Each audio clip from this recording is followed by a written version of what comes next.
Today, total annihilation is still a button press away. The United States alone maintains an active arsenal of over 5,100 nuclear warheads. For decades, the strategy preventing those weapons from launching relied entirely on predictability. A traditional ballistic missile follows a fixed parabolic arc. Once the engines burn out, physics takes over. Defenders can calculate exactly where and when that missile will land, giving them time to react. Two technologies are actively dismantling that equation. The first is MIRV, Multiple Independently Targetable Reentry Vehicles. Instead of carrying a single warhead, the launch vehicle fragments mid-flight, releasing a swarm of individual warheads that strike completely different targets simultaneously. Look at the payload section of this missile. Underneath the main fairing, you find a cluster of these dark cones. Each one is a separate nuclear device. A single blip on a warning screen now masks a scattered, multi-directional strike. The second threat moves even faster. Hypersonic glide vehicles travel at speeds exceeding Mach 5, or more than a mile a second. But sheer speed isn't the primary danger, it's where they fly. While standard missiles loop high into space, an HGV stays low and maneuvers mid-flight. These course corrections neutralize ground radar. Traditional missiles trip alarms early, but the HGV slips under detection zones, staying invisible until the final moments. The math of mutual survival relies on reaction time. By combining extreme speed with entirely erratic, low-altitude flight paths, these delivery systems eliminate the early warning window. The old defensive strategies simply cannot keep up. To survive, militaries have spent decades building massive, layered ground defense architectures. The goal is to project overlapping, impenetrable radar bubbles over Allied territory. Russia's S-400 Triumph sets the global standard for long-range area denial.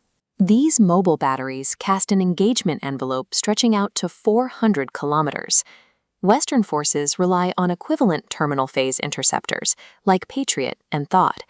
These systems are built to physically smash into incoming threats during the final seconds of their descent.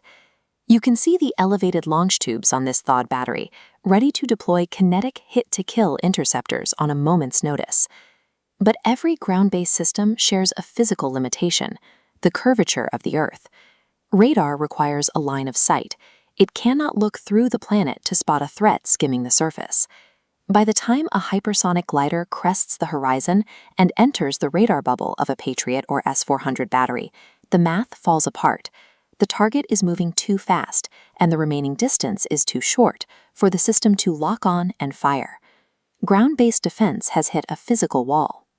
To see far enough over horizon to survive the speed of modern weapons, military planners are abandoning the surface of the Earth.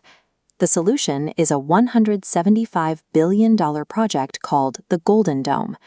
This is entirely distinct from Israel's Iron Dome, which is a short-range, ground-based system used to intercept rockets and mortars.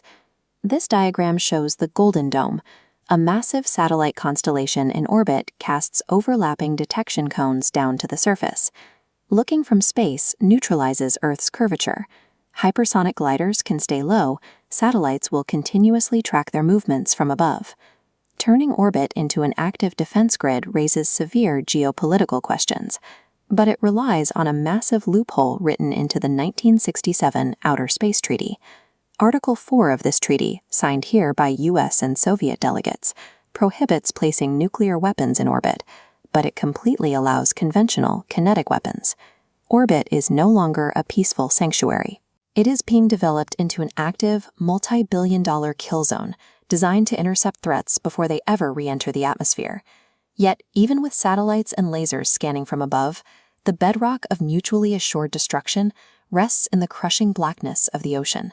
This is the final, untouchable leg of the nuclear triad: submarine ballistic missile nuclear vessels, or SSBNs.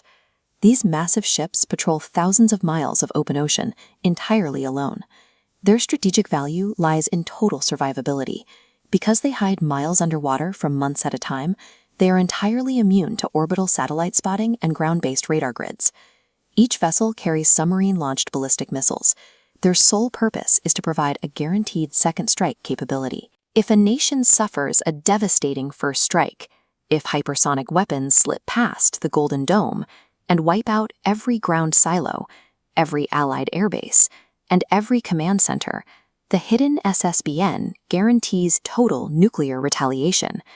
Trillions of dollars are being spent on Mach 5 gliders and orbital interceptors, but the only mechanism actually stopping global annihilation is a fleet of silent steel tubes hiding in the dark.